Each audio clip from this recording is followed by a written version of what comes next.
ਲੋਕ ਵਾਪਸ ਜਾਣ ਦਾ ਵਿਚਾਰ ਕਰਨ ਲੱਗ ਪਏ ਨੇ।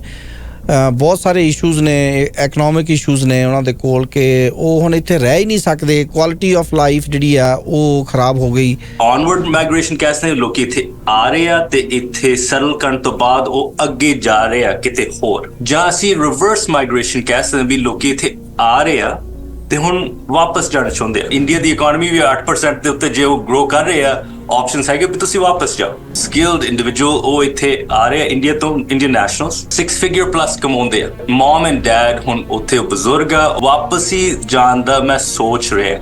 ਜਾਂ ਘਰਾਂ ਦੀ ਕੀਮਤ, ਉੱਥੇ ਤਾਂ ਤੁਸੀਂ ਮਹਿਲਾਂ ਦੇ ਵਿੱਚ ਤੁਸੀਂ ਰਹਿ ਸਕਦੇ ਹੋ $500,000 ਵਾਸਤੇ, ਤੇ ਇੱਥੇ $500,000 ਦਾ ਤਾਂ ਤੁਹਾਡਾ ਚੱਜ ਦਾ ਘਰ ਏਅਰ ਹੀ ਨਹੀਂ ਮਿਲਦਾ। ਕੀ ਕੈਨੇਡੀਅਨ ਡ੍ਰੀਮ ਸਾਡਾ ਟੁੱਟ ਰਿਹਾ? The issue is that first generation is going to be pure. Unless you're very skilled, it's going to be kutta kam for the next 10 years. The Canadian dream is still better than the American dream on globally. Recalibration, alignment, balancing. Unless you have a specific skill set or experience or connections, start thinking about maybe going back to India or other countries.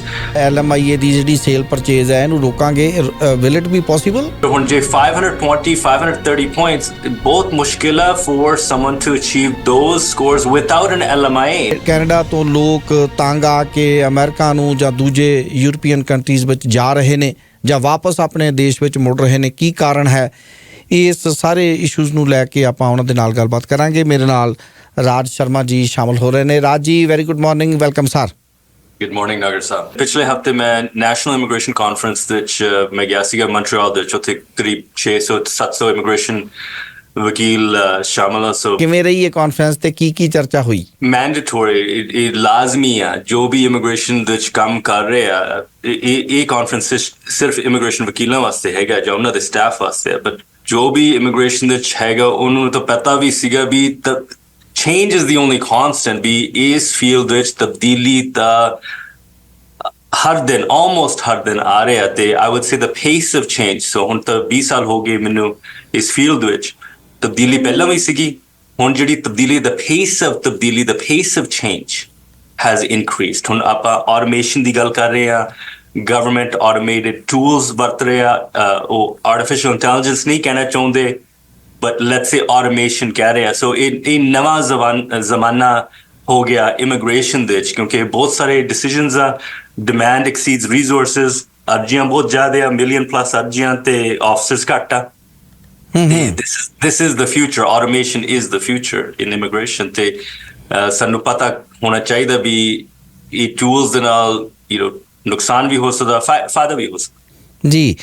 ਤੇ ਰਾਜ ਜੀ, ਜਿਹੜੀ ਹੁਣ ਜਿਹੜੀ of late ਜਿਹੜੀਆਂ ਖਬਰਾਂ ਅਸੀਂ ਸੁਣ ਰਹੇ ਹਾਂ ਉਹਨਾਂ 'ਚ ਆ ਰਿਹਾ ਹੈ ਕਿ ਲੋਕ ਵਾਪਸ ਜਾਣ ਦਾ ਵਿਚਾਰ ਕਰਨ ਲੱਗ ਪਏ ਨੇ। ਬਹੁਤ ਸਾਰੇ ਇਸ਼ੂਜ਼ ਨੇ, ਇਕਨੋਮਿਕ ਇਸ਼ੂਜ਼ ਨੇ ਉਹਨਾਂ ਦੇ ਕੋਲ ਕਿ ਉਹ ਹੁਣ ਇੱਥੇ ਰਹਿ ਹੀ ਨਹੀਂ ਸਕਦੇ। ਕੁਆਲਿਟੀ ਆਫ ਲਾਈਫ ਜਿਹੜੀ ਆ ਉਹ ਖਰਾਬ ਹੋ ਗਈ। ਜਿਹੜਾ ਸਟੈਂਡਰਡ ਆਫ ਲਿਵਿੰਗ ਆ ਉਹ ਸਾਡਾ ਪਹੁੰਚ ਤੋਂ ਬਾਹਰ ਹੁੰਦਾ ਜਾ ਰਿਹਾ ਤੇ ਲੋਕ ਅਮਰੀਕਾ ਨੂੰ, ਯੂਰਪੀਅਨ ਕੰਟਰੀਜ਼ ਨੂੰ ਜਾਣਾ ਸ਼ੁਰੂ ਹੋ ਗਏ ਨੇ ਜੀ। ਇਹਦਾ ਕੀ ਕਾਰਨ ਹੋ ਸਕਦਾ ਜੀ? ਜਿਵੇਂ ਤੁਸੀਂ ਕਿਹਾ ਸੀਗਾ ਨਾਗਰ ਸਾਹਿਬ, ਬਹੁਤ ਸਾਰੇ ਲੋਕ ਇੱਥੇ ਆ ਚੁੱਕੇ ਆ ਤੇ let's talk about this ਜ਼ਮਾਨਾ ਅਗਲੇ ਕੁਝ ਸਾਲਾਂ ਇਹ ਨਿਰਾਸ਼ਾ ਦਾ sort of ਯੁੱਗ ਹੋਊਗਾ। ਨਿਰਾਸ਼ਾ ਜਾਂ ਦੁੱਖ, ਤੇ ਨਿਰਾਸ਼ਾ ਜਾਂ ਅਨਹੈਪੀਨੈਸ ਦਾ ਕਾਰਨ ਕੀ ਹੈ? ਜਦੋਂ ਤੁਹਾਡੀ ਉਮੀਦ ਤੇ ਹਕੀਕਤ ਵਿੱਚ ਫਾਸਲਾ ਜਾ ਰਿਹਾ। ਸੋ ਜਦੋਂ ਤੁਸੀਂ ਕਹਿ ਰਹੇ ਹੋ onward migration, ਅਸੀਂ onward migration ਕਹਿ ਸਕਦੇ ਲੋਕੀ ਇੱਥੇ ਆ ਰਹੇ ਆ ਤੇ ਇੱਥੇ ਸੈਟਲ ਕਰਨ ਤੋਂ ਬਾਅਦ ਉਹ ਅੱਗੇ ਜਾ ਰਹੇ ਆ ਕਿਤੇ ਹੋਰ, ਜਾਂ ਅਸੀਂ ਰਿਵਰਸ ਮਾਈਗ੍ਰੇਸ਼ਨ ਕਹਿ ਸਕਦੇ ਵੀ ਲੋਕੀ ਇੱਥੇ ਆ ਰਹੇ ਆ ਤੇ ਹੁਣ ਵਾਪਸ ਜਾਣਾ ਚਾਹੁੰਦੇ ਆ। Now there's a couple of reasons for this। ਇੱਕ ਤਾਂ ਹੈਗਾ ਮਜਬੂਰੀ, ਇੱਥੇ ਆਉਂਦੇ ਆ ਤੇ ਉਹ ਸੈਟਲ ਨਹੀਂ ਹੋ ਪਾ ਸਕਦੇ, ਤੇ ਜਾਂ ਉਹਨਾਂ ਦੀ ਜਿਹੜੀ ਹਕੀਕਤ ਤੇ ਉਮੀਦ ਦੇ ਵਿੱਚ ਜਿਹੜਾ ਫਾਸਲਾ ਉਹ ਬਰਦਾਸ਼ਤ ਨਹੀਂ ਕਰ ਸਕਦੇ, ਜਾਂ ਉਹ ਸੈਟਲ ਨਹੀਂ ਕਰ ਸਕਦੇ। ਜਿੰਨੇ ਵੀ ਲੋਕ ਆ ਰਹੇ ਹੁਣ ਪੁਆਇੰਟਸ ਬਹੁਤ ਜ਼ਿਆਦਾ ਆ। ਪਹਿਲਾਂ 10 ਸਾਲ ਪਹਿਲਾਂ, 12 ਸਾਲ ਪਹਿਲਾਂ it was a pass fail Canadian experience class। ਤੁਸੀਂ ਇੱਥੇ ਆਓ ਸਟੂਡੈਂਟ ਦੇ ਤੌਰ ਤੇ, ਤੁਸੀਂ 1 ਸਾਲ ਕੰਮ ਕਰੋ in a NOC B skilled occupation, 6.0 IELTS ਲਓ ਤੇ ਆ ਲਓ pass fail, ਆ ਲਓ PR ਜੀ। ਤੇ that is not the reality anymore। So one is that settle ਨਹੀਂ ਕਰ ਪਾਏ ਜਾਂ ਉਹ ਸਟੈਟਸ ਨਹੀਂ ਲੈ ਸਕਦੇ ਜਾਂ ਉਹਨਾਂ ਦੀ ਹਕੀਕਤ is not enough ਤੇ of course India the economy ਵੀ 8% ਦੇ ਉੱਤੇ ਜੇ ਉਹ ਗਰੋ ਕਰ ਰਹੇ ਆ ਆਪਸ਼ਨਸ ਹੈਗੇ ਵੀ ਤੁਸੀਂ ਵਾਪਸ ਜਾਓ। I'll give you an example. ਪਿਛਲੇ ਸਾਲ ਕਲਾਇੰਟ ਆਇਆ ਆਪਦੀ ਵਾਈਫ ਦੇ ਨਾਲ ਛੋਟੀ ਬੱਚੀ ਦੇ ਨਾਲ।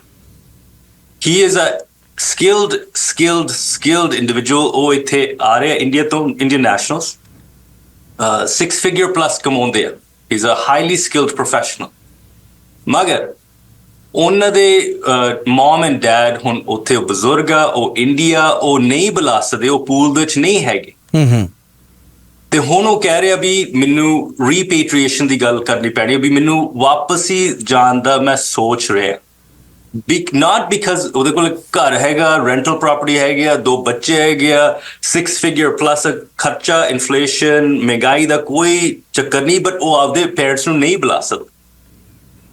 So that is also an issue. So that's reverse migration ਕਿਉਂਕਿ okay ਠੀਕ ਆ ਅਸੀਂ ਆਪਦੇ ਮੁਲਕ ਵਾਪਸ ਚਲੇ ਜਾਓ ਕਿਉਂਕਿ immigration is tough anyway 5-10 ਸਾਲ ਤੱਕ ਲੱਗਦੇ ਹੁੰਦੇ ਸੀ ਹੁਣ ਲੋਕ ਦੇਖ ਰਹੇ ਆ ਵੀ 5-10 ਸਾਲ ਦੇ ਵਿੱਚ ਵੀ ਸਾਡੇ ਪੈਰ ਸ਼ਾਇਦ ਨਹੀਂ ਟਿਕਣਗੇ। So it's ਮਜਬੂਰੀ or options ਹੁਣ ਜਿਹੜੇ ਬੰਦੇ ਇੱਥੇ ਉਹ ਆ ਰਹੇ ਆ ਉਹ IT ਦੇ ਵਿੱਚ ਕੰਮ ਕਰਦੇ ਆ let's take the other side of the equation। ਉਹ ਇੱਥੇ ਆ ਰਹੇ ਆ ਉਹ ਕੰਮ ਕਰ ਰਹੇ ਆ ਉਹ ਚੰਗੇ ਪੈਸੇ ਕਮਾ ਰਹੇ ਆ then they're like okay wait a second ਮੈਂ ਜੇ ਉਹਨਾਂ ਕੋਲ ਆਪਸ਼ਨਸ ਹੈਗੇ ਵੀ ਮੈਂ US ਜਾਵਾਂ US ਦੇ ਵਿੱਚ ਮੇਰਾ ਟੈਕਸ ਸ਼ਾਇਦ ਘੱਟ ਹੋਊਗਾ ਜੇ ਮੈਂ ਜ਼ਿਆਦਾ ਕਮਾ ਸਕਦਾ ਜਾਂ ਘਰਾਂ ਦੀ ਕੀਮਤ ਉੱਥੇ ਤਾਂ ਤੁਸੀਂ ਮਹਿਲਾਂ ਦੇ ਵਿੱਚ ਤੁਸੀਂ ਰਹਿ ਸਕਦੇ ਹੋ $500,000 ਵਾਸਤੇ ਤੇ ਇੱਥੇ $500,000 ਦਾ ਤਾਂ ਤੁਹਾਡਾ ਚੱਜ ਦਾ ਘਰ ਏਅਰ ਹੀ ਨਹੀਂ ਮਿਲਦਾ ਜੀ। So those are the underpinning drives towards onward migration or reverse migration ਤੇ ਇਹਦੇ ਵਿੱਚ we should be clear reverse migration ਵੀ ਤੁਸੀਂ ਆਪਦੇ ਮੁਲਕ ਵਾਪਸ ਜਾਓ onward migration is you go on to greener pastures। ਜੀ ਤੇ ਕੀ ਕੈਨੇਡੀਅਨ ਡ੍ਰੀਮ ਸਾਡਾ ਟੁੱਟ ਰਿਹਾ? That is a complicated question. If we look at the Canadian dream versus the American dream, ਜੀ okay, so what is that dream? First of all ਤੁਸੀਂ ਇਹ ਤੁਹਾਡੇ ਅਫਸਾਨਾ ਜਾਂ ਜੋ ਵੀ ਤੁਹਾਡੇ ਸੁਪਨਾ ਪਹਿਲਾਂ ਤੁਸੀਂ define ਕਰੋ ਵੀ dream ਕੀ ਹੈ ਜੀ and then we can go from there. If the dream is that and it's all contextual depend ਕਰਦਾ ਤੁਸੀਂ ਕਿੱਥੇ ਆ ਰਹੇ ਹੋ ਕਿੱਥੋਂ ਆ ਰਹੇ ਹੋ ਤੁਸੀਂ ਜੇ Canadian dream ਇਹ ਹੈਗਾ is to live in a stable democracy ਜੀ rule of law ਸਹੂਲਤਾਂ ਤੇ ਖਾਸ ਕਰਕੇ opportunities for your kids ਕਿਉਂਕਿ ਸਾਨੂੰ ਪਤਾ ਬਹੁਤ ਸਾਰੇ immigrants ਜਿਹੜੇ ਆ ਰਹੇ ਆ ਉਹ ਆਪਦੇ ਬੱਚਿਆਂ ਬਾਰੇ ਸੋਚ ਰਹੇ ਆ ਜੀ। ਸੋ ਜਿਹੜੇ ਬੱਚੋਂ ਵਾਸਤੇ the Canadian dream is very clear ਜਿਹੜੇ the children of immigrants do very well in Canada ਜੀ। The issue is that first generation is going to be pure unless you're very skilled it's going to be kutta kam for the next 10 years that's all there is to it। It's going to be a mushkil kariya hun ਜਦੋਂ ਮੇਰੇ father ਸਾਹਿਬ again ਮੇਰੇ parents ਇੱਥੇ ਆਏ ਸੀਗੇ 70s ਵਿੱਚ ਉਸ time ਤੇ the data indicated ਵੀ 10 ਸਾਲ ਦੇ ਵਿੱਚ ਜਿਹੜੇ immigrants ਹੈਗੇ ਆ they will have comparable earnings to Canadian born। Okay। And the data is shifted ਹੁਣ ਜ਼ਿਆਦਾ time ਲੱਗ ਰਿਹਾ for immigrants to catch up on the majority of immigrants to catch up। So the Canadian dream is still better than the American dream on globally if we look globally speaking but if you're looking at Canadian dream for a skilled immigrant it's losing its luster it's not the Sony the chidi or it's not that anymore। ਤੇ ਅਸੀਂ ਇਹ ਸਵਾਲ immigration minister mark miller ਉਹਨਾਂ ਨੂੰ ਪੁੱਛਿਆ ਵੀ ਸੀ। Hardeep Singh Nijjar assassination case ਵਿੱਚ ਜਿਹੜੇ 3 ਬੰਦੇ ਪਹਿਲਾਂ ਫੜੇ ਗਏ ਉਹਨਾਂ ਵਿੱਚੋਂ 2 ਤੇ ਜਿਹੜਾ ਮਗਰੋਂ ਇੱਕ ਬਰੈਂਪਟਨ ਤੋਂ ਕਾਬੂ ਕੀਤਾ ਗਿਆ ਇਹ 3 ਜਣੇ ਤਿੰਨੇ ਹੀ ਇੰਟਰਨੈਸ਼ਨਲ ਸਟੂਡੈਂਟ ਸੀਗੇ। ਤਿੰਨਾਂ ਨੇ ਕਿਸੇ ਸਕੂਲ ਕਾਲਜ ਵਿੱਚ ਦਾਖਲਾ ਨਹੀਂ ਲਿਆ ਤਿੰਨੇ ਹੀ ਦੌੜੇ ਭੱਜਦੇ ਰਹੇ। ਇੱਕ ਜਣਾ ਜਿਹਨੇ ਕ੍ਰੈਸ਼ ਕੀਤਾ 401 ਹਾਈਵੇ ਦੇ ਉੱਤੇ ਜਿਹਦੇ ਵਿੱਚ 3 ਜਣੇ ਮਾਰੇ ਗਏ ਨੇ ਤੇ ਚੌਥਾ ਉਹ ਆਪ ਵੀ ਮਾਰਿਆ ਗਿਆ। ਉਹ ਲਗਾਤਾਰ ਹਾਈਡ ਐਂਡ ਸੀਕ ਚੱਲਦੀ ਪਈ ਸੀ ਕਾਨੂੰਨ ਨਾਲ ਉਹਦੀ। ਸੋ ਜਿਹੜੇ ਇਹ ਸਟੂਡੈਂਟ ਨੇ ਆਉਂਦੇ ਆ ਪੜ੍ਹਦੇ ਵੀ ਨਹੀਂ ਅਪਰਾਧਿਕ ਕ੍ਰਿਮੀਨਲ ਮਾਮਲਿਆਂ ਦੇ ਵਿੱਚ ਫਸ ਜਾਂਦੇ ਆ ਫਿਰ ਇਹ ਵਾਪਸ ਕਿਉਂ ਨਹੀਂ ਜਾਂਦੇ ਇੰਨੀ ਦੇਰ ਤੱਕ 2-2 3-3 ਸਾਲ ਤੱਕ ਇੱਥੇ ਬੈਠੇ ਰਹਿੰਦੇ ਨੇ ਇਹ ਕੀ ਕਮੀ ਆ ਕਮਜ਼ੋਰੀ ਕਿੱਥੇ ਆ ਜੀ? ਸ਼ਾਇਦ ਕਮਜ਼ੋਰੀ ਲੈਟਸ ਸੇ ਕੈਨੇਡਾ ਆਉਣ ਤੋਂ ਪਹਿਲਾਂ ਜਾਂ ਕੈਨੇਡਾ ਆਉਣ ਤੋਂ ਬਾਅਦ। ਕੈਨੇਡਾ ਆਉਣ ਤੋਂ ਪਹਿਲਾਂ ਜਿਹੜੇ ਵੀ ਇੱਥੇ ਆ ਰਹੇ ਆ 18 19 20 ਸਾਲ ਦੇ ਜਿਹੜੇ ਵੀ ਆ ਰਹੇ ਆ ਸਟੂਡੈਂਟ ਦੇ ਤੌਰ ਤੇ ਜ਼ਾਹਿਰ ਆ ਵੀ ਕ੍ਰਿਮੀਨਲ ਰੈਕੋਰਡ ਚੈੱਕ ਦੇ ਨਾਲ ਤਾਂ ਕੁਝ ਨਹੀਂ ਹੋਊਗਾ ਇੰਡੀਆ ਦੇ ਵਿੱਚ। ਸੋ ਜੇ ਤੁਸੀਂ ਵੈਟਿੰਗ ਦੀ ਗੱਲ ਕਰ ਰਹੇ ਹੋ, ਦੇ coming S students and again ਜਿਹੜਾ ਨੰਬਰਸ ਹੈਗੇ ਆ ਲੱਖੋਂ ਲੱਖ ਜਿਹੜੇ ਵੀ ਆ ਰਹੇ ਆ, ਇੰਨਾ ਵੈਟਿੰਗ ਤਾਂ ਆਪਾਂ ਨਹੀਂ ਕਰਦੇ ਜਿੰਨਾ ਆਪਾਂ ਪਰਮਨੈਂਟ ਰੈਜ਼ੀਡੈਂਸ ਵਾਸਤੇ ਕਰਦੇ ਆ। So one is that vetting, criminality vetting ਕਾਫੀ ਘੱਟ ਆ ਫੋਰ ਟੈਂਪਰੇਰੀ ਰੈਜ਼ੀਡੈਂਟਸ। ਓਕੇ, ਇੱਥੇ ਆ ਰਹੇ ਹੋ, ਸਕੂਲ ਨਹੀਂ ਜਾ ਰਹੇ। ਨਾਓ ਦੈਟ ਇੱਥੇ ਕੁਝ ਆਪਾਂ ਰੋਪ ਲਗਾ ਸਕਦੇ ਔਨ ਦ ਮਿਨਿਸਟਰ। ਆ ਸੀ ਇਮੀਗ੍ਰੇਸ਼ਨ ਰੈਫਿਊਜੀ ਪ੍ਰੋਟੈਕਸ਼ਨ ਐਕਟ, ਤੇ ਇਹਦੇ ਰੈਗੂਲੇਸ਼ਨ 220 ਤੋਂ ਬਾਅਦ ਇਹ ਸਟੂਡੈਂਟ ਦੇ ਉੱਤੇ ਕਵਰ ਕਰਦਾ, ਤੇ ਇੱਥੇ ਲਿਖਿਆ ਹੋਇਆ ਜਿਹੜੇ DLIs ਹੈਗੇ ਡੈਜ਼ਿਗਨੇਟਡ ਲਰਨਿੰਗ ਇੰਸਟੀਟਿਊਸ਼ਨਸ, ਉਹਨਾਂ ਨੂੰ ਇਖਤਲਾ ਕਰਨਾ ਪੈਂਦਾ ਲਾਜ਼ਮੀ ਆ ਵੀ ਆ ਸਟੂਡੈਂਟ ਨਹੀਂ ਆ ਰਹੇ ਜਾਂ ਇਹਨਾਂ ਨੇ ਡ੍ਰੌਪ ਲਿਆ ਜਾਂ ਇਹ ਨਹੀਂ ਪੜ੍ਹ ਰਹੇ, ਇਹਨਾਂ ਨੂੰ ਇਤਲਾਹ ਦੇਣੀ ਪੈਂਦੀ ਹੈ। ਹਾਂਜੀ, ਇਹਨਾਂ ਨੂੰ ਇਨਫੋਰਮ ਕਰਨਾ ਪੈਂਦਾ। ਹਾਂਜੀ, ਸੋ ਦੈਟ ਐਂਡ ਸੋ ਇਹ ਤਾਂ ਕਾਫੀ ਸਾਲ ਪਹਿਲਾਂ ਆਏ। ਸੋ ਕੁਝ ਆਡਿਟਰ ਜਨਰਲ ਨੇ ਕਿਹਾ ਕੁਝ ਸਾਲ ਪਹਿਲਾਂ ਵੀ both cut DLIs are complying with that requirement. ਉਹ ਨਹੀਂ ਦੱਸ ਰਹੇ। Now, ਇੱਕ ਤਾਂ ਉਹਨਾਂ ਨੂੰ ਦੱਸਣਾ ਪੈਣਾ, that's number one. Number two, ਦੱਸਣ ਤੋਂ ਬਾਅਦ then CBSE ਦਾ ਜ਼ਿੰਮੇਵਾਰੀ ਹੁੰਦੀ ਹੈ to contact the students, say like, hey, show us evidence, ਸਾਨੂੰ ਸਬੂਤ ਦਿਖਾਓ ਵੀ ਤੁਸੀਂ ਆਪਦੇ ਪਰਮਿਟ ਦੇ ਮੁਤਾਬਿਕ ਰਹਿ ਰਹੇ ਹੋ ਜਾਂ ਪੜ੍ਹ ਰਹੇ। Now that's going to go up. That is going to go up. Unfortunately, too late for Nijjar Saab and too late for that family on the 401. But compliance checks hun vadange. And of course, agge jaanu, the DLIs are going to be, the trusted institution, jada designation Mark Miller carrier, and then the DLIs. But we are going to see greater compliance in the future.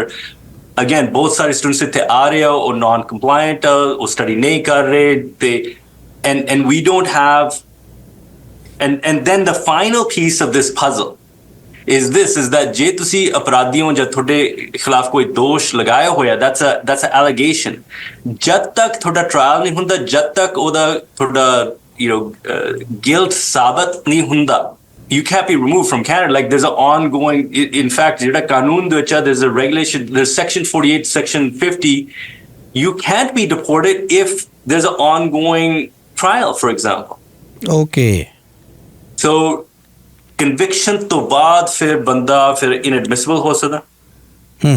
conviction ਤੋਂ ਬਾਅਦ ਫਿਰ CBSE ਉਹਨੂੰ remove ਕਰ ਸਕਦਾ। ਪਰ ਰਹਿਣ ਦੇ ਵੀ ਕਾਫੀ ਤਰਕੀਬ ਹੈਗੀ ਆ। ਫੋਰ ਐਗਜ਼ਾਮਪਲ ਤੁਸੀਂ ਸਟੂਡੈਂਟ ਆ ਰਹੇ ਆ ਤੇ ਉਹ ਰੈਫਿਊਜੀ ਕਲੇਮ ਕਰ ਸਕਦੇ ਆ। ਜੇ ਰੈਫਿਊਜੀ ਕਲੇਮ ਕਰਨਗੇ ਫਿਰ ਉਹਨਾਂ ਦਾ ਰਿਮੂਵਲ ਨਹੀਂ ਹੋ ਸਕਦਾ ਜਦ ਤੱਕ ਉਹਦੀ ਸੁਣਵਾਈ ਹੁੰਦੀ ਆ। ਉਹ ਸੁਣਵਾਈ ontario ਦੇ ਵਿੱਚ 2-3 ਸਾਲ ਲੱਗ ਜਾਂਦੇ ਆ। So there's that is a challenging issue. Now ਇਹਦਾ ਹੱਲ ਇਹ ਆ ਵੀ ਜਿਹੜੇ DLI ਹੈਗੇ ਆ ਉਹਨਾਂ ਨੂੰ ਜੇ ਇਤਲਾਹ ਕਰਦੇ ਵੀ ਇਹ ਨਹੀਂ ਪੜ੍ਹ ਰਹੇ, ਫਿਰ CBSE ਕਹਿ ਰਿਹਾ ਵੀ ਤੁਸੀਂ ਨਾਨ ਕੰਪਲਾਇੰਟ ਹੋ। ਉਹ ਨਾਨ ਕੰਪਲਾਇੰਸ ਦਾ ਡੀਪੋਰਟੇਸ਼ਨ ਕਾਫੀ ਸੌਖਾ, ਕਿਸੇ ਦਾ ਉਡੀਕਣਾ ਨਹੀਂ ਪੈਂਦਾ, ਕੋਈ ਕੋਰਟ ਕਚਹਿਰੀ ਦਾ ਫੈਸਲਾ ਦਾ ਉਡੀਕਣਾ ਜ਼ਰੂਰੀ ਨਹੀਂ ਹੈਗਾ। that's the easiest, that's the low hanging fruit. ਉਹਨਾਂ ਨੂੰ ਇੱਥੇ ਕਨਸੈਂਟਰੇਟ ਕਰਨਾ ਚਾਹੀਦਾ ਤੇ ਬਟ ਮੈਨੂੰ ਲੱਗਦਾ ਉਹ ਕਰਨਗੇ, ਪਰ ਹਜੇ ਤੱਕ ਜਿੰਨਾ ਕਰ ਸਕਦੇ ਸੀ ਉਹਨਾਂ ਨੇ ਨਹੀਂ ਕੀਤਾ।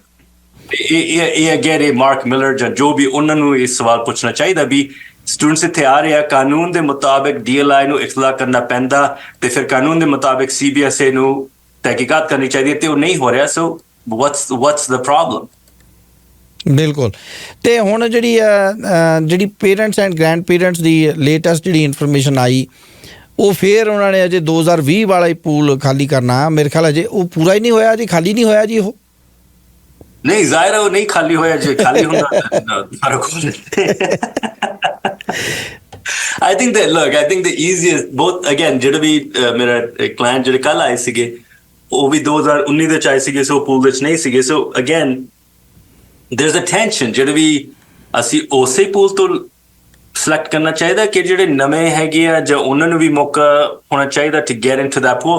Looks clear that the government wants to finish off that pool. ਤੇ ਜਦੋਂ ਪੂਲ ਸ਼ੁਰੂ ਹੋਇਆ ਸੀਗਾ 2 ਲੱਖ ਤੋਂ ਆਸ-ਪਾਸ ਸੀਗਾ ਤੇ now we're cutting into that as well. So but the easiest thing to do is not change that setup. ਤੇ ਇੱਕ ਹੋਰ ਰਿਪੋਰਟ ਹੈ ਜਿਹੜੀ PGWP post graduate work permit ਵਾਲਿਆਂ ਦੀ ਜਿਹੜੀ ਪਲਾਈਟ ਦੇ ਉੱਤੇ ਆਰਟੀਕਲ ਆਇਆ CBC ਦੇ ਵਿੱਚ, ਉਹਦੇ ਬਾਰੇ ਤੁਹਾਡਾ ਕੀ ਕਹਿਣਾ, ਜਿਹੜਾ ਮਨਨ ਗੁਪਤਾ ਨੇ ਲਿਖਿਆ ਜੀ? ਉਹ Manan Gupta was a student of mine, and he's very good. And I don't know jo unne likhya siga, jo unne quote kita siga, but basically jehda CRS score हैगा, oh, it's very very high. Almost perfect candidate selection nahi hoga, and that's the problem. When couple of things are coming. Mark Miller ने पिछले 6-8 महीने वास्ते has been very very clear ते ਜਿਹੜਾ ਵੀ ਮੈਂ conference ਗਿਆ ਸੀਗਾ ਤੇ ਜਿਹੜੇ ਇਮੀਗ੍ਰੇਸ਼ਨ ਰੈਫਿਊਜੀ ਬੋਰਡ ਤੇ IRCC ਦੇ ਜਿਹੜੇ ਸਪੋਕਸਪਰਸਨ ਸੀਗੇ, ਉਹ ਵੀ ਆ ਲਫ਼ਜ਼ ਬਾਰ-ਬਾਰ ਕਹੀ ਜਾਂਦੇ ਸੀਗੇ, ਦੁਹਰਾ ਰਹੇ ਸੀਗੇ, recalibration, alignment, balancing. Now these are euphemisms ਜਾਂ buzzwords, but ਇਹਦਾ ਇਹ ਮਤਲਬ ਤਾਂ ਸਾਫ਼ ਆ ਵੀ ਲੋਕਾਂ ਨੂੰ ਪਤਾ ਹੋਣਾ ਚਾਹੀਦਾ ਵੀ ਜੇ ਤੁਸੀਂ ਇੱਥੇ ਆਓਗੇ, ਤੁਸੀਂ ਕੰਮ ਕਰੋਗੇ, ਤੁਸੀਂ ਇੱਥੇ ਸਟੱਡੀ ਕਰੋਗੇ, ਤੁਹਾਨੂੰ 4-5 ਸਾਲ ਤੁਸੀਂ ਰਹਿ ਸਕਦੇ ਹੋ ਇੱਥੇ, ਤੇ ਫਿਰ ਵੀ PR ਦਾ ਕੋਈ ਪੱਕਾ ਕੋਈ ਗਾਰੰਟੀ ਨਹੀਂ ਹੈਗਾ. That's the message they're trying to send out.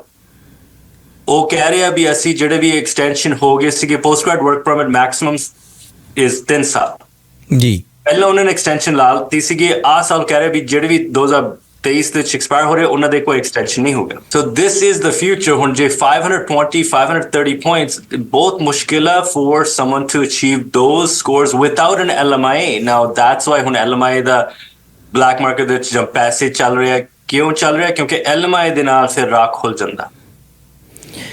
Miller ਹੋਣੀ ਤਾਂ ਕਹਿੰਦੇ ਅਸੀਂ ਇਹਨੂੰ ਰੋਕਾਂਗੇ, ਇਹ ਰਸਤਾ ਵੀ ਰੋਕਾਂਗੇ ਕਿ ਜਿਹੜੀ ਵਿਕਦੀ ਆ LMIA ਦੀ ਜਿਹੜੀ ਸੇਲ ਪਰਚੇਜ਼ ਹੈ ਇਹਨੂੰ ਰੋਕਾਂਗੇ.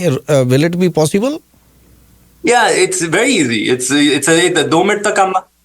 Right now the points for LMI is over 50 points. 50 plus points thonu mil sakde hai, plus provincial selection. What you can do je tusi karna chahne, reduce the LMI point weightage. Reduce it to 10. Reduce it to 15. For example. But I mean that's an easy fix, and that may well be coming, but I think the reality is that look, let's be clear.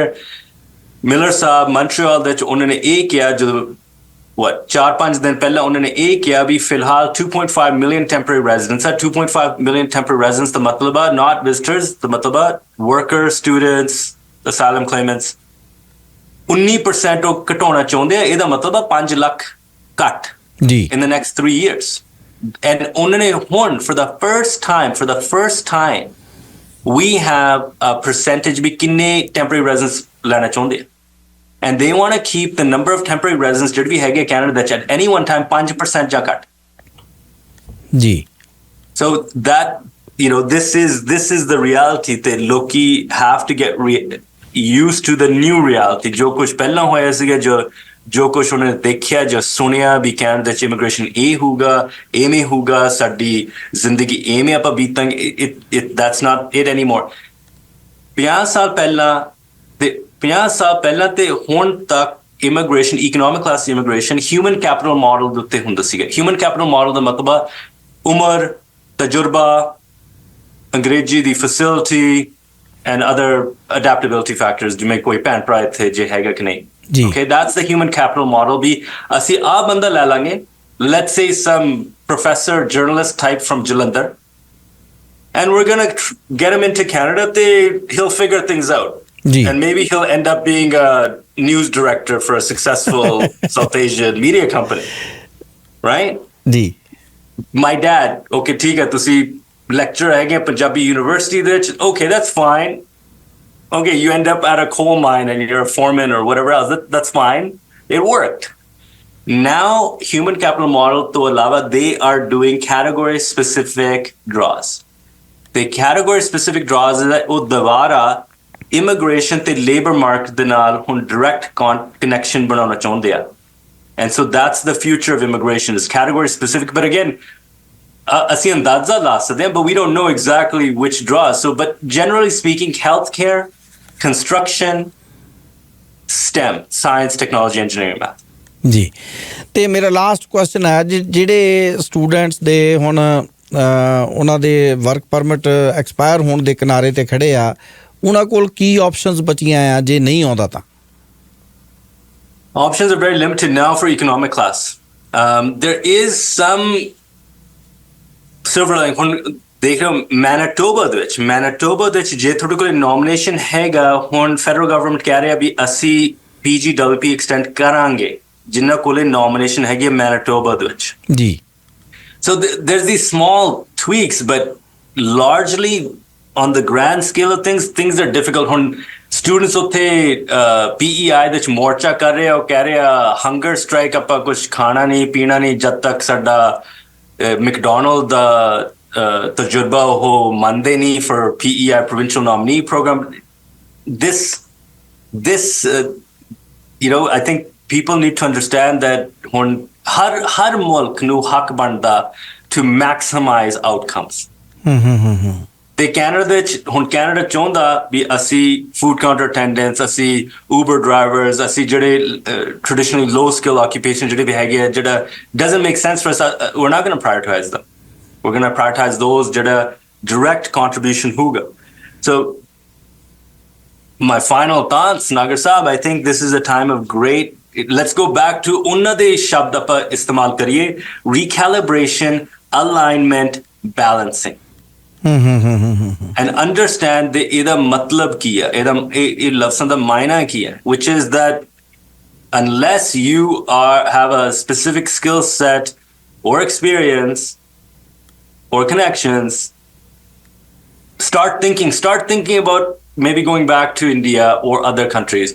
सोचना लग जाओ भी ठीक है मैं तजुर्बा तालीम मैं हासिल कर लिया ते मैं हुण अगे मैं किवें इहनूं इस्तेमाल कर सकदा। ਬਿਲਕੁਲ ਠੀਕ ਹੈ ਰਾਜ ਜੀ, ਬਹੁਤ ਮਿਹਰਬਾਨੀ, ਥੈਂਕ ਯੂ ਵੈਰੀ ਮੱਚ। ਬਹੁਤ ਡਿਟੇਲ ਵਿੱਚ ਬੜੀ ਕਲੀਅਰਲੀ ਤੁਸੀਂ ਸਾਨੂੰ ਅੱਜ ਵੱਖ-ਵੱਖ ਇਸ਼ੂਜ਼ ਤੇ ਜਾਣਕਾਰੀ ਦਿੱਤੀ। Thank you Nagar Saab, a pleasure always. Thank you ਜੀ, ਬਹੁਤ ਮਿਹਰਬਾਨੀ।